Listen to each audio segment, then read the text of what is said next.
रायपुर से खबर है जहां पर धर्म स्वतंत्रता अधिनियम में कोर्ट ने सुनाया है बड़ा फैसला। ये बड़ी जानकारी हम आप तक पहुंचा रहे हैं। कोर्ट की तरफ से एक बड़ा फैसला सुनाया गया है।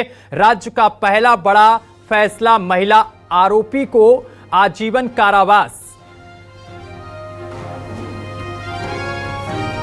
तो ये बड़ी जानकारी इस वक्त की हम आप तक पहुंचा रहे हैं, जहां आपको बता दें चले कि कोर्ट की तरफ से बड़ा फैसला सुनाया गया है।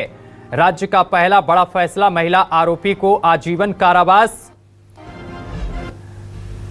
चमत्कारी तेल और गर्म पानी से महिला कर रही थी इलाज। योगिता सोनवानी की इलाज के दौरान हुई थी मौत।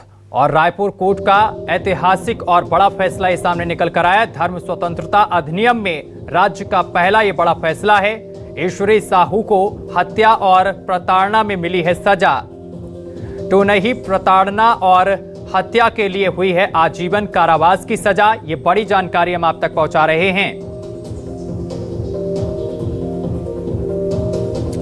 तो बड़ी और अहम खबर हम आप तक पहुंचा रहे हैं, जहां आपको बता दें चले कि नए कानून में क्या खास है, वो भी हम ग्राफिक्स के जरिए आप तक जानकारी साझा कर रहे हैं। 10 से 20 साल की जेल है इसमें। सामूहिक धर्मांतरण के मामलों में आजीवन कारावास तक का प्रावधान है। सामूहिक धर्मांतरण में कम से कम 25 लाख रुपए का जुर्माना भी है। और ये अपराध गैर जमानती होंगे, ये भी नए कानून में कहा गया है। विशेष कोर्ट में सुनवाई। प्रलोभन, दबाव, झूठी जानकारी से धर्म परिवर्तन कराना प्रतिबंधित। जिला मजिस्ट्रेट और सक्षम प्राधिकारी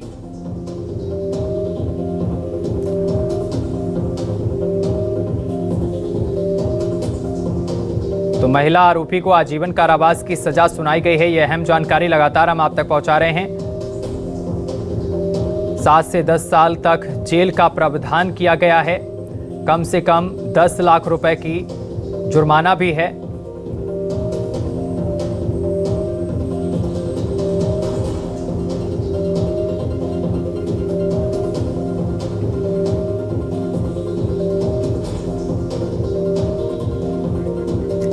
तो लगातार ये बड़ी जानकारी हम आप तक पहुंचा रहे हैं। पैतृक धर्म में वापसी को धर्मांतरण नहीं माना जाएगा। साथ ही आपको बता दें कि 7 से 10 साल तक जेल का प्रावधान किया गया है। नए कानून के तहत ये तमाम नियम हैं। पीड़ित नाबालिग महिला SC ST OBC होने पर कड़ी सजा है। और इस खबर पर अधिक जानकारी के साथ हमारे संवाददाता शिवम मिश्रा हमारे साथ जुड़ गए हैं। शिवम मिश्रा, महिला आरोपी को आजीवन कारावास की सजा सुनाई गई है कोर्ट की तरफ से, क्या मामला है, विस्तार से जानकारी दीजिए।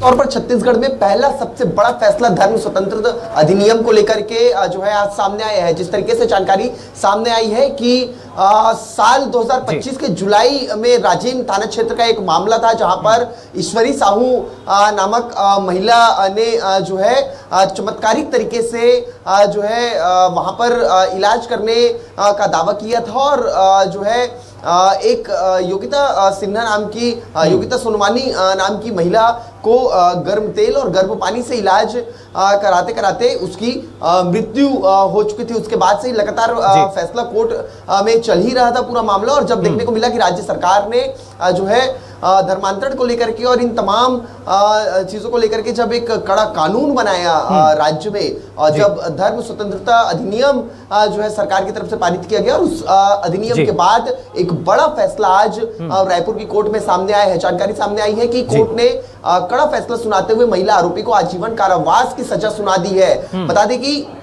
आजीवन कारावास की सजा सुनाते हुए इसके साथ ही सजा पर 25 लाख रुपए का जुर्माना भी है, ऐसी जानकारी सामने आ रही है। ये पूरा जो फैसला है वो रायपुर कोर्ट की मजिस्ट्रेट पंकज सिन्हा की बेंच पर सुनाया गया है। और अभी कुछ देर पहले ये फैसला सामने आया है। जानकारी ये भी सामने आ रही है कि पुलिस ने कार्रवाई करते हुए महिला ईश्वरी साहू के विरुद्ध एट्रोसिटी एक्ट, हत्या की धारा 302 और जो है जबरदस्ती तरीके से धर्मांतरण कराने की धाराएं और तमाम धाराओं के तहत जो है FIR दर्ज की थी। और उसके बाद तमाम गवाहों को देखते हुए करीबन 20 से अधिक गवाह जो है इस पूरे केस में तैयार किए गए थे। तमाम गवाहों को देखते हुए सबके बयान को सुनने के बाद आज कोर्ट ने ईश्वरी साहू के विरुद्ध कड़ा और अब तक का सबसे बड़ा फैसला सुनाया है। महिला आरोपी ईश्वरी साहू को आजीवन कारावास की सजा जो है वो रायपुर कोर्ट ने सुनाई है। जी शिवम, ये पहला मामला सामने निकल कर आया है, ऐसे में आरोप क्या कुछ लगे थे महिला पर? एक बार विस्तार से जानकारी दीजिए और इसके साथ ही पुलिस ने किन धाराओं में मामला दर्ज किया था?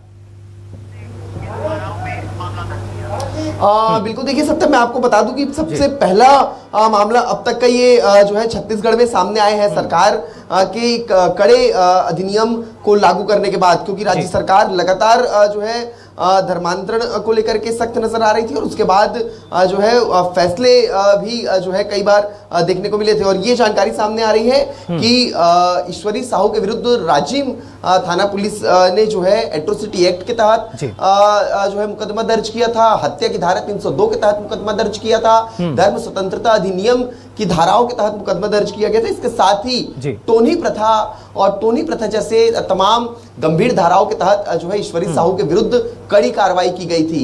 इन 4 गंभीर धाराओं के तहत ये कार्रवाई की गई थी और उसके बाद से लगातार फैसला कोर्ट में चल ही रहा था। और आज बिल्कुल शिवम, कोर्ट की तरफ से ये बड़ा फैसला सुनाया गया है। बहुत शुक्रिया आपका तमाम जानकारी साझा करने के लिए।